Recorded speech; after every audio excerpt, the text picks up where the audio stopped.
Hello friends, audio book studio में आपका स्वागत है। द इंटेलिजेंट इन्वेस्टर की ऑडियो बुक सीरीज में आप मेरे साथ सुनेंगे चैप्टर 5 रक्षात्मक निवेशक और आम स्टॉक। आंक अच्छा आक्रमण ही सबसे अच्छा बचाव है। पिछले कुछ सालों के शेयर बाजार के रक्तपात के बाद किसी भी रक्षात्मक निवेशक ने स्टॉक में पैसा क्यों लगाया? सबसे पहले ग्राहम के आग्रह को याद रखें कि आपको पोर्टफोलियो में समय और ऊर्जा लगाने की आपकी इच्छा के मुकाबले जोखिम के प्रति आपको कितना रक्षात्मक होना चाहिए। और यदि आप निवेश में सही तरीके को अपनाते हैं तो स्टॉक में निवेश करना आपके पैसे को बॉन्ड और नकदी में पार्किंग करना जितना आसान है। 2000 में शुरू होने वाले बेयर बाजार में यदि आप जला महसूस करते हैं और यदि बदले में यह भावना आपको दृढ़ता से जकड़े हुए कि कभी एक भी स्टॉक ना खरीदें। एक पुरानी नीति कहती है, दूध से जला छाछ भी फूंक फूंक कर पीता है। क्योंकि 2000 और 2002 की दुर्घटना इतनी भयानक थी कि कई निवेशक अब स्टॉक को खतरनाक रूप से जोखिम भरा मानते हैं। लेकिन विरोधाभासी रूप से दुर्घटनाग्रस्त होने के बावजूद बहुतों ने शेयर बाजार से अधिक जोखिम उठाया। यह पहले गर्म दूध था, लेकिन यह अब कमरे के तापमान जितनी छाछ है। तार्किक रूप से देखा गया कि आज शेयरों के मालिक होने का निर्णय कुछ साल पहले उनके स्वामित्व में कितना पैसा खोया होगा इसके साथ कुछ लेना देना नहीं है। जब शेयरों को भविष्य में विकास के लिए पर्याप्त मूल्य दिया जाता है तो आपको हाल ही में होने वाली हानियों के बावजूद उनका स्वामी होना चाहिए। यह सब सच है जब बॉन्ड की पैदावार कम होती है, जिससे आयकर उत्पादन पर भविष्य में रिटर्न कम हो जाता है। जैसा कि हमने अध्याय 3 में देखा है, स्टॉक 2003 की शुरुआत में ऐतिहासिक मानकों से केवल हल्के से अधिक मूल्यवान है। इस बीच हाल के दामों पर बॉन्ड ऐसी कम पैदावार प्रदान करते हैं कि एक निवेशक जो उन्हें अपनी सुरक्षा के लिए खरीदता है वह धूम्रपान करने वालों की तरह है, जो सोचता है कि वह कम शराब सिगरेट धूम्रपान करके फेफड़ों के कैंसर के खिलाफ खुद को बचा सकता है। इससे कोई फर्क नहीं पड़ता कि आप कितने रक्षात्मक हैं। ग्राहम की कम रखरखाव की भावना में या कम जोखिम की समकालीन भावना में आज के मूल्यों का मतलब है कि आपको कम से कम अपने कुछ शेयरों को स्टॉक में रखना चाहिए। सौभाग्य से एक रक्षात्मक निवेशक के लिए स्टॉक खरीदना कभी भी आसान नहीं रहा है और एक स्थायी ऑटो पायलट पोर्टफोलियो जो पूर्व निर्धारित निवेशक में हर महीने काम करने के लिए आपके पैसे का थोड़ा सा हिस्सा रखता है, स्टॉक पिकिंग में आपके जीवन का एक बड़ा हिस्सा गंवाने से आपको बचा सकता है। क्या आप जानते हैं कि आपको क्या खरीदना चाहिए? सबसे पहले रक्षात्मक निवेशक को हमेशा बचाव करना चाहिए। यह विश्वास कि आप बिना होमवर्क किए स्टॉक ले सकते हैं। 1980 के दशक और 1990 के दशक के आरंभ में सबसे लोकप्रिय निवेश नारे में से एक था, जो आप जानते हैं उसे खरीदें। पीटर लिंच 1977 से 1990 तक फिडेलिटी मैगलन को म्यूचुअल फंड द्वारा संकलित सर्वोत्तम ट्रैक रिकॉर्ड में ले जाने वाले सबसे ज़्यादा करिश्माई प्रचारक थे। इस सुसमाचार का लिंच ने तर्क दिया था कि शौकिया निवेशकों का एक फ़ायदा है कि पेशेवर निवेशक इसका उपयोग करके भूल सकते हैं। जैसा कि लिंच ने कहा, कारों या कैमरे को खरीदने के दौरान आप समझते हैं कि क्या अच्छा है और क्या बुरा है, क्या बिकता है और क्या नहीं। और सबसे महत्वपूर्ण हिस्सा है कि वॉल स्ट्रीट इसे जानता है इससे पहले आप इसे जानते हैं। लिंच का विचार, यदि आप उन कंपनियों या उद्योगों में निवेश करके अपने किनारे का उपयोग करते हैं तो आप विशेषज्ञों से बेहतर प्रदर्शन कर सकते हैं। यह पूरी तरह से असंभव नहीं है और हजारों निवेशकों ने वर्षों से इसका लाभ उठाया है। लेकिन लिंच का नियम केवल तभी काम करता है जब आप इसके अनुशासनिक का पालन करें। वादा करने वाली कंपनी ढूंढना केवल पहला कदम है, अगला कदम शोध करना। अपने क्रेडिट के लिए लिंच ने जोर देकर कहा कि किसी को भी किसी कंपनी में कभी निवेश नहीं करना चाहिए। इससे कोई फर्क नहीं पड़ता कि उसके उत्पाद कितने अच्छे हैं, क्योंकि इसके वित्तीय विवरणों का अध्ययन किए बिना इसके व्यावसायिक मूल्य का अनुमान नहीं लगाया जा सकता। दुर्भाग्यवश अधिकांश शेयर खरीदारों ने इस हिस्से को नज़रअंदाज किया है। डे ट्रेडर बारवारा लोगों के सामने हमेशा लिंच की शिक्षाओं की बुराई करती थी। 1999 में उन्होंने कहा, हम हर दिन स्टारबक्स जाते हैं इसलिए मैं स्टारबक्स स्टॉक खरीदती हूँ। लेकिन लड़की भूल गई कि इससे कोई फ़र्क नहीं पड़ता कि आप उन लंबी पतली लीटियों से कितना प्यार करते हैं, फिर भी आपको कॉफ़ी से भी ज़्यादा स्टारबक्स के वित्तीय विवरणों का विश्लेषण करना होगा और स्टॉक सुनिश्चित करना होगा कि कहीं यह ओवर प्राइस्ड तो नहीं है। अनगिनत स्टॉक खरीदारों ने Amazon.com के शेयरों को लोड करके एक ही गलती की, क्योंकि वे वेबसाइट से प्यार करते थे या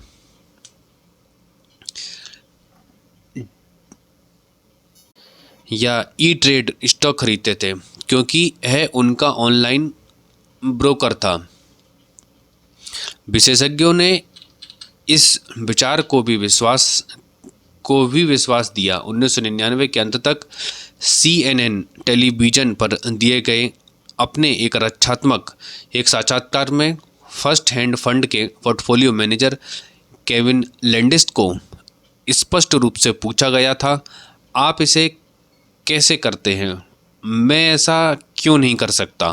केविन, ठीक है, आप इसे कर सकते हैं, लैंडिस ने चिल्लाया। आपको केवल उन चीज़ों पर ध्यान केंद्रित करना है जो आप जानते हैं और एक उद्योग के करीब रहें और उन लोगों से बात करें जो हर दिन इसमें काम करते हैं। लिंच ने शासन का सबसे दर्दनाक विनाश कॉरपोरेट सेवानिवृत्त योजनाओं में हुई।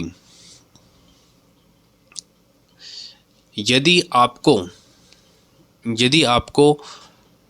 आप जो जानते हैं उसे खरीदना चाहते हैं तो संभवतः आपकी कंपनी के स्टॉक की तुलना में आपके 401 के लिए बेहतर निवेश क्या हो सकता है? आखिरकार आप वहां काम करते हैं।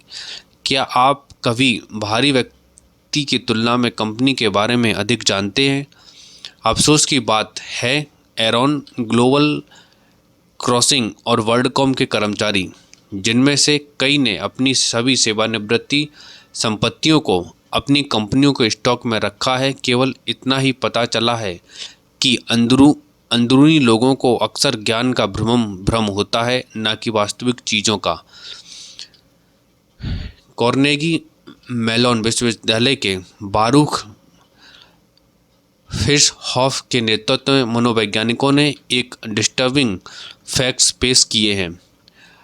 किसी विषय से अधिक परिचित होने से लोग इस बात को नज़रअंदाज कर देते हैं कि वे वास्तव में इसके बारे में कितना जानते हैं। यही कारण है कि आप जो जानते हैं उसमें निवेश करना खतरनाक हो सकता है। यानी जैसे व्यक्तिगत निवेशकों के पास अन्य सभी फ़ोन कंपनियों की तुलना में अपनी स्थानीय फ़ोन कंपनी के 3 गुना अधिक शेयर हैं। ज़्यादातर म्यूचुअल फंड उन शेयरों का मालिक है जिनके मुख्यालय औसत अमेरिकी कंपनी की तुलना में फंड के मुख्य कार्यालय के 115 मील के करीब हैं। 401 के निवेशक अपनी खुद की कंपनी के स्टॉक में सेवानिवृत्त कंपनियों का 25% और 30% के बीच रखते हैं। संक्षेप में, फैमिलियरिटी नस्ल पैदा करता है। जैसे टीवी समाचार हमेशा कहते हैं, वह इतना अच्छा लड़का था, है कोई उसका पड़ोसी सबसे अच्छा दोस्त या अपराधी का अभिभावक नहीं है, जो एक चौंकाने वाली आवाज़ में यह कहता है। इसका कारण यह है कि जब भी हम किसी के पास या किसी चीज़ के बहुत करीब होते हैं, तो हम उन पर सवाल पूछने के बजाय हमारी मान्यताओं को स्वीकार करते हैं। एक स्टॉक जितना अधिक परिचित होगा, उतना ही अधिक रक्षात्मक निवेशक को आलसी बना देगा। जो सोचता है कि कोई होमवर्क करने की आवश्यकता नहीं है, ऐसा मत होने दो।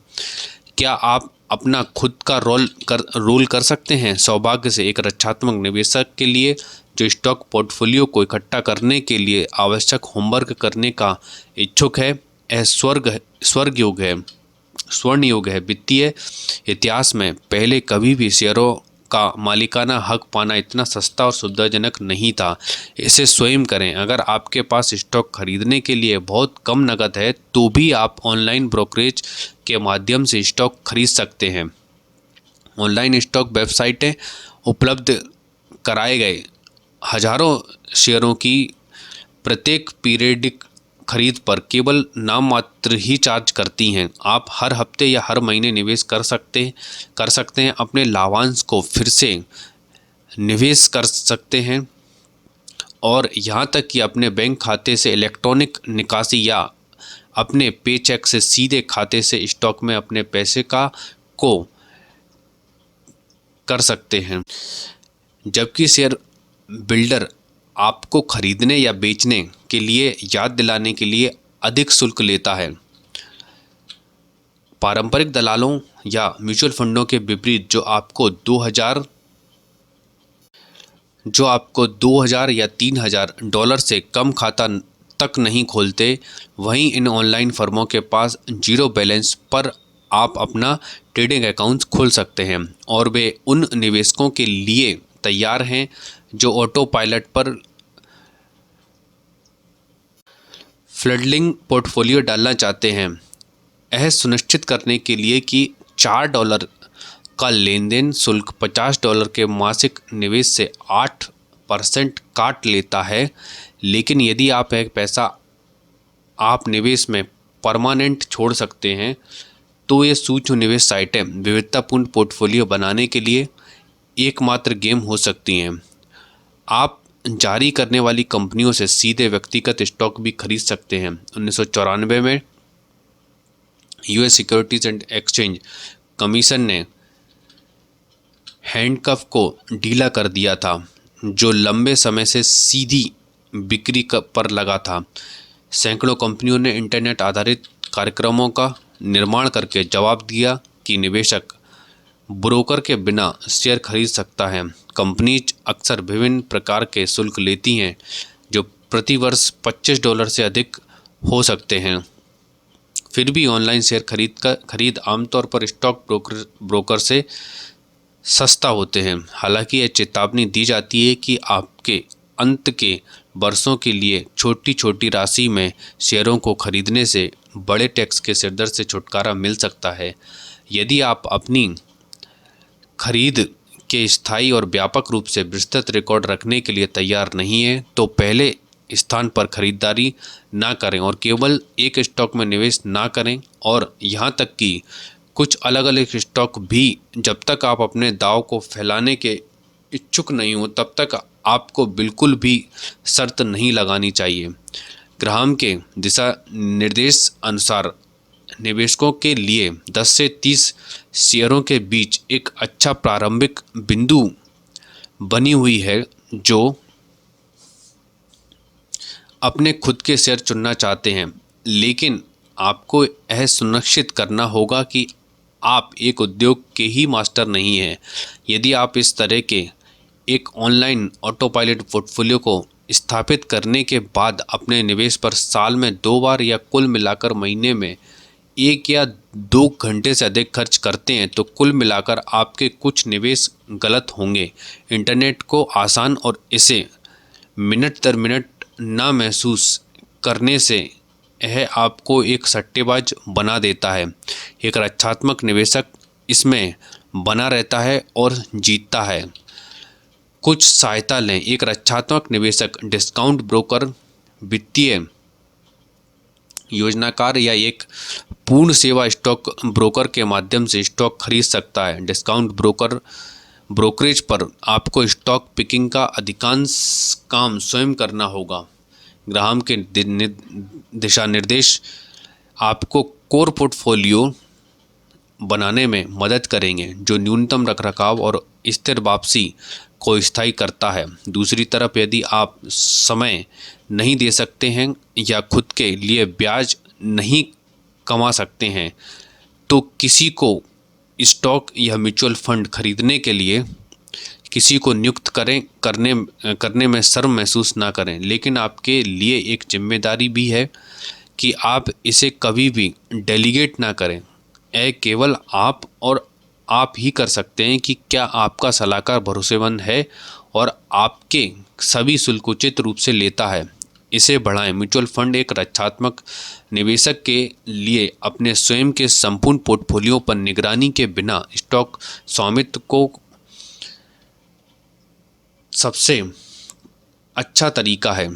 अपने पोर्टफोलियो के स्टॉक को नियमित रूप से संभालने के लिए कम लागत पर आप एक पेशेवर चुनकर विविधता और सुविधा पा सकते हैं। अपने बेहतरीन रूप में इंडेक्स पोर्टफोलियो व म्यूचुअल फंडों को वस्तुतः ज़्यादा निगरानी या रखरखाव की आवश्यकता नहीं होती। इंडेक्स फंड एक प्रकार का रिबॉन्ड विकल्प निवेश है जो वॉशिंगटन इरविंग के आलसी किसानों की तरह किसी भी तरह की पीड़ा या आश्चर्य का कारण बनने की संभावना नहीं है। एक ब्लॉक भरना। जैसे जैसे वित्तीय बाजार भारी होते जाते हैं और दिन बाद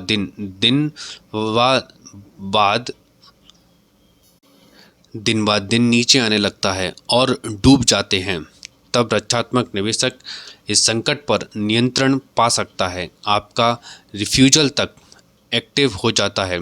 आपके भविष्य की भविष्यवाणी करने की किसी भी क्षमता का त्याग आपका सबसे शक्तिशाली हथियार बन सकता है। हर निवेश निर्णय ऑटो पायलट पर डालकर आप सभी आत्मभ्रम को छोड़ देते हैं, जिसे आप जानते हैं कि स्टॉक कहाँ जा रहे हैं और आप इससे परेशान होने के बजाय बाजार की शक्ति का प्रयोग करने लगते हैं। इससे कोई फर्क नहीं पड़ता कि यह कितनी विचित्र रूप से उछल कूद करता है।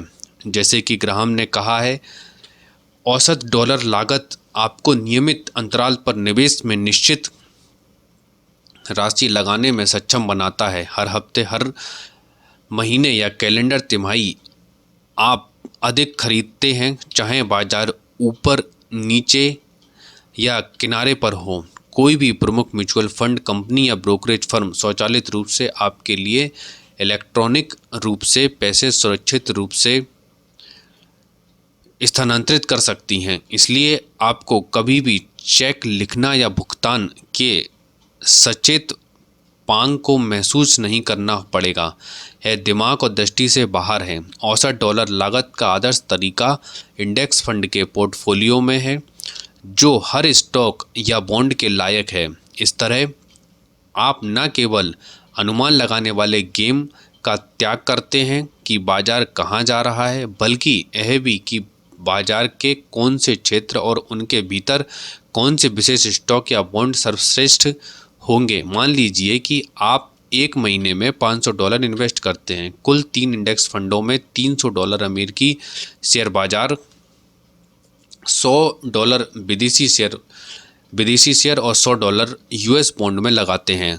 आप यह सुनिश्चित कर सकते हैं कि आप हर निवेश के मालिक हैं। हर महीने, हर घड़ी आप अधिक खरीदते हैं। यदि बाजार गिर गया हो तो आपकी प्रीसेट राशि आगे बढ़ जाती है। इससे पहले महीने से ज़्यादा शेयर मिलते हैं। यदि बाजार बढ़ गया है तो आपका पैसा आपके लिए कम शेयर खरीदता है। अपने पोर्टफोलियो को स्थायी ऑटो पायलट पर डालकर आप बाजार में अपने होने वाले नुकसान को दूर करते हैं। जब ऐसा लगता है कि बाजार दुर्घटनाग्रस्त होने वाला है तो आपको अधिक खरीदारी करने बचाता है। प्रमुख वित्तीय शोध फर्म इबार्टसन एसोसिएट्स के अनुसार यदि आपने सितंबर 1929 की शुरुआत में 500 स्टॉक इंडेक्स में $12,000 का निवेश किया था तो 10 साल बाद आप इसे $7,273 ही बचा पाए। लेकिन अगर आपने $100 के साथ शुरुआत की होती और हर महीने $100 का निवेश किया होता तो अगस्त 1939 तक आपका पैसा $15,541 हो गया होता। यह ग्रेट डिप्रेशन और हर समय के सबसे खराब बाजार के रूप में भी अनुशासित खरीद की सकती है। एक बार जब आप इंडेक्स फंड के साथ एक स्थायी ऑटो पायलट पोर्टफोलियो बना लेते हैं तो आप एक रक्षात्मक निवेशक की सबसे शक्तिशाली प्रतिक्रिया के साथ हर बाजार प्रश्न का उत्तर देने में सक्षम होंगे। अगर कोई पूछता है कि क्या बॉन्ड स्टॉक से बेहतर प्रदर्शन करेंगे तो बस जवाब दें मुझे नहीं पता और मुझे परवाह नहीं है। आखिरकार आप स्वचालित रूप से दोनों खरीद रहे हैं। क्या हेल्थ केयर स्टॉक उच्च तकनीक वाले स्टॉक से बीमार दिखेंगे? मुझे नहीं पता और मुझे परवाह नहीं है। आप दोनों के स्थायी मालिक हैं। अगला माइक्रोसॉफ्ट क्या है? मुझे नहीं पता और मैं परवाह नहीं है और मुझे परवाह नहीं है। जैसे ही यह आपके पास पर्याप्त होगा यह आपके इंडेक्स फंड में दिखेगा और आप लॉन्ग ड्राइव पर जा सकते हैं। जब वे करते हैं कि विदेशी शेयरों ने अगले साल अमेरिकी शेयरों को हराया, मुझे नहीं पता और मुझे परवाह नहीं है, तो आप उस लाभ को पकड़ लेंगे। यदि वे ऐसा नहीं करते हैं तो आपको कम कीमतों पर और अधिक खरीदने को मिलेगा। एक स्थायी ऑटो पायलट पोर्टफोलियो आपको इस भावना से मुक्त करता है कि आपको वित्तीय बाजारों के बारे में क्या करना है और किसी भ्रम की बजाय यह कहना कि मुझे नहीं पता और मुझे परवाह नहीं है आपको सक्षम बनाता है। भविष्य के बारे में आप कितना कम जान सकते हैं इस बारे में ज्ञान आपको अज्ञानता की स्वीकृति के साथ एक रक्षात्मक निवेशक का सबसे शक्तिशाली हथियार है।